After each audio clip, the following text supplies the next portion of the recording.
Last spring, my lawn looked like a map of everything I'd done wrong for 20 years. Patchy, yellow in patches, thin where it should have been thick. 3 consecutive seasons of spending more money and getting worse results. 28 days after I started using a $4 homemade mixture, it was the deepest, most saturated green the first had seen on that property in over a decade. I'm going to tell you exactly what's in it, exactly how to mix it, and exactly how to apply it.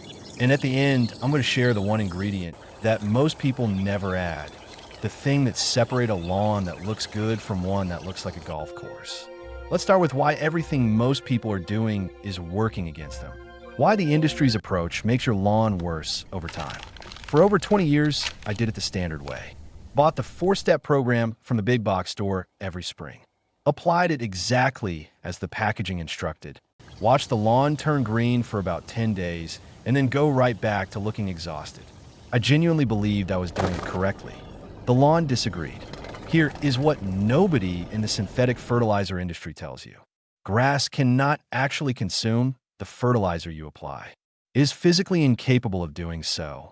Grass roots can only absorb nutrients that have already been broken down by the microorganisms living in the top layer of your soil, the bacteria and fungi that make up the invisible biological engine beneath your feet. When those microbes are healthy and active, they convert organic matter into the precise nutrients your grass needs in a form it can use. The grass grows thick, develops deep roots, and holds its color through heat and drought. When you apply synthetic nitrogen, 2 things happen. First, the grass blades turn green quickly because nitrogen absorbs directly through the leaf surface. Second, the salts in synthetic fertilizers dehydrate and kill a significant portion of your soil's microbial population. Within 2 weeks, the green fades, the soil is less alive than before, and you buy another bag. The cycle repeats. The soil gets harder, drier, and less responsive every year. More product, worse results. I only understood this when I started reading agricultural extension bulletins from the 1930s and 40s, documents from before synthetic fertilizers dominated the market. What I found there completely changed how I think about lawn care. Before the post-war synthetic fertilizer industry reshaped the market, groundskeepers managing large estates and golf courses on tight budgets were maintaining extraordinary turf using simple mixtures made from common kitchen ingredients. They weren't feeding the grass. They were feeding the soil. University research plots documented increases in turf density of up to 40% using methods based on exactly this principle. Modern soil science at institutions like Cornell and Ohio State has since confirmed every part of it. Feed the soil. The soil feeds the grass. Everything else follows from that. The formula for ingredients, all of them available at any grocery store. Combined cost under $5. The first ingredient is 1 cup of plain, inexpensive beer. Any light lager works. The yeast in beer is rich in B vitamins and fermentation byproducts that soil bacteria find highly attractive. Think of it as a complete liquid meal delivered directly to the microbial community in your root zone. The second ingredient is 1 cup of blackstrap molasses. This is the primary fuel source. Blackstrap molasses is dense with simple sugars and trace minerals including iron, calcium, and magnesium. The sugars provide immediate energy for soil bacteria. The trace minerals are gradually released into the soil where grass roots can absorb them over the following weeks. The third ingredient is 1 cup of plain household ammonia, clear, with no added scent or sudsing agents. This is your nitrogen source. Used in small quantities and heavily diluted, it breaks down rapidly into a form that soil bacteria can process and then transfer to grass roots without any of the burning or salt accumulation that comes from synthetic fertilizers. The fourth ingredient is 1 cup of regular liquid dish soap, not antibacterial. The soap is a surfactant. It reduces the surface tension of water, so the tonic penetrates the soil rather than beating up on the grass blades. Over time, it also helps soften compacted ground. 1 cup of each. Pour all 4 into a clean gallon jug. That is your concentrate. Do not apply it directly to the lawn. How to apply it? Here is where most people go wrong the first time. They take the concentrate and pour it straight onto the grass. Within days, there are brown streaks where the undiluted mixture scorched everything it touched. The concentrate needs to be diluted substantially before it contacts your lawn. Get a hose-end sprayer, the kind that holds about a quart of liquid and attaches directly to your garden hose. They are available at any hardware store for $10 to $12. Pour 1 cup of concentrate into the reservoir and set the dial to approximately 2 tablespoons per gallon. When you connect it to your hose and turn on the water, the sprayer automatically mixes that single cup of concentrate with roughly 20 gallons of water as it sprays. That dilution ratio is not optional. It is precise by design. You are delivering a very small volume of active ingredients across a large surface area, which is exactly what soil microbes can process effectively. 1 full reservoir, 1 cup of concentrate, covers approximately 2,500 square feet. 1 gallon of concentrate treats a standard quarter-acre yard 4 times. That works out to roughly $1 per application. Do not double the concentration thinking it will work faster. It will not. It will burn the grass and disrupt the microbial ecosystem you're trying to build. Follow the ratio and trust the process. Apply in the early morning between 6 and 8 or after 6 in the evening. Never during peak midday heat. Direct sunlight causes the active ingredients to evaporate before they can absorb. Walk at a consistent pace, sweeping the sprayer side to side. You want even light coverage across the entire surface. If the grass blades are still visibly wet 20 minutes after you finish, you applied too much. Soil temperature matters. The microbes are only active when the top 3 inches of soil are above 55 degrees Fahrenheit. In zones 7 through 10, that gives you a window from early March through late October. Zones 4 through 6 run from mid-April through mid-September. Zones 2 and 3 from mid-May through late August. Water lightly within an hour of application, about a quarter inch. The goal is not to wash the tonic away, but to move it from the grass blades down into the root zone where the microbes live. You should see a visible shift in color within 7 to 10 days. Real density and thickness, the kind you feel when you walk barefoot, takes 3 to 4 weeks. The soil is rebuilding beneath what you can see. That work takes time. Apply every 3 weeks throughout the active growing season.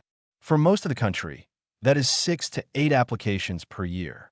Skip applications during extended heat over 90 degrees Fahrenheit and during winter dormancy. 4 things to stop doing. These are the patterns I followed for years before I understood what was actually happening. The first is the bag program cycle. The 4-step systems sold in hardware stores every spring are not entirely ineffective. The problem is that they feed the grass blades while starving the soil. Over time, the soil becomes progressively harder, drier, and less biologically active. The tonic works in the opposite direction. The second is shallow daily watering. When a lawn struggles, the instinct is to water more. 20 minutes of sprinklers every day creates shallow roots that stay near the surface and dry out under the first heat wave. Water deeply, about 1 inch, once or twice per week. Deep watering trains roots to grow downward into cooler, more stable soil, which builds drought resistance. The third is cutting too short. Many people mow down to 1.5 inches thinking it reduces how often they need to mow. It exposes the soil to direct sunlight, kills surface microbes, and opens the ground to every weed seed in the surrounding area. Keep cool season grasses like bluegrass, fescue, and ryegrass at 3.5 to 4 inches. Warm season grasses like Bermuda, zoysia, and St. Augustine at 2.5 to 3 inches. Taller grass shades the soil, which protects the microbes you are feeding. The fourth is bagging clippings. Grass clippings return as much as 30% of the nitrogen a lawn needs, for free, every time you mow. Leave them on the lawn. They break down quickly and feed the same microbial ecosystem the tonic supports. The finishing detail. Now for the thing I promised at the beginning. The single ingredient that takes a lawn from green to the deep, dark, almost emerald color you see on well-maintained professional turf. It is liquid chelated iron. A bottle costs around $15 at any garden center. Once a month throughout the growing season, Add 2 ounces to your hose-in sprayer along with your regular cup of concentrate. Iron does not feed the grass the same way nitrogen does. It does not stimulate growth or cause the grass to stretch out rapidly. What it does is intensify the chlorophyll already present in each blade, deepening the color dramatically without the surge of top growth that comes from nitrogen. The grass turns that rich, dark green within 7 to 10 days of the first iron application and holds that color through the rest of the season. Turf research at Michigan State University has documented this effect across decades of study. Iron is consistently the factor that separates a lawn that looks adequate from one that looks exceptional. The synthetic fertilizer industry pushed nitrogen so hard for so long that iron largely disappeared from mainstream lawn care conversations. But the groundskeepers who maintained elite turf through the mid-20th century used it routinely. It was a standard part of their practice. It is not complicated. It is not expensive. It is just not something anyone is trying to sell you. The actual cost comparison. Let me be specific about the numbers, because this is where the difference becomes concrete. 1 gallon of this concentrate costs under $5 to mix and treats a quarter-acre yard 4 times. That is roughly $1 per application for the concentrate itself.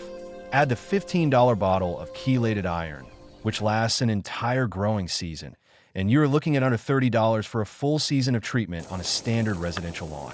A season of name-brand synthetic fertilizer for the same size yard typically costs between $80 and $120, requires more frequent application, and progressively depletes the biological activity in the soil that makes the grass naturally resilient. The difference compounds over years. A lawn treated with this approach builds soil health progressively. Each season the ground becomes more biologically active, more moisture retentive, and more naturally resistant to weeds and disease. A lawn sustained on synthetic fertilizer becomes more dependent on external input over time, not less. The math is not close. The groundskeepers who maintained the finest turf in America before synthetic fertilizers took over weren't using expensive proprietary compounds. They were using cheap, available ingredients and a clear understanding of how soil actually works. That knowledge got buried, not because it stopped working, but because it cannot be packaged and sold at scale. A $5 mixture, a $15 bottle of iron, consistent application, leave the clippings, raise the mower deck, water deeply and less often. That is the entire system. Try it for 1 full growing season. By next spring, you will have a different lawn. Now I want to hear from you. What does your lawn look like right now? Is it struggling with color, thickness, bare patches, or just never bouncing back the way it should? Drop it in the comments below. Tell me what you have tried, what has and hasn't worked, and what you're going to try first from what you learned today. I read every comment and respond to as many as I can. Your situation might be exactly what helps someone else figure out their next move. If this gave you something useful, a new way of thinking, a recipe you're going to mix this weekend, an explanation for why the bag program keeps disappointing you, hit the like button right now. It takes 1 second, and it signals to the platform that this kind of practical, no product content is worth sharing with more people. Subscribe if you want more of this. No sponsored segments, no overpriced programs. Just the information that actually produces results, explained clearly and completely. And share this video with someone who is frustrated with their lawn. Someone who has spent money every season and watched the same disappointment repeat. They don't need another expensive product. They need a different approach. See you in the next one.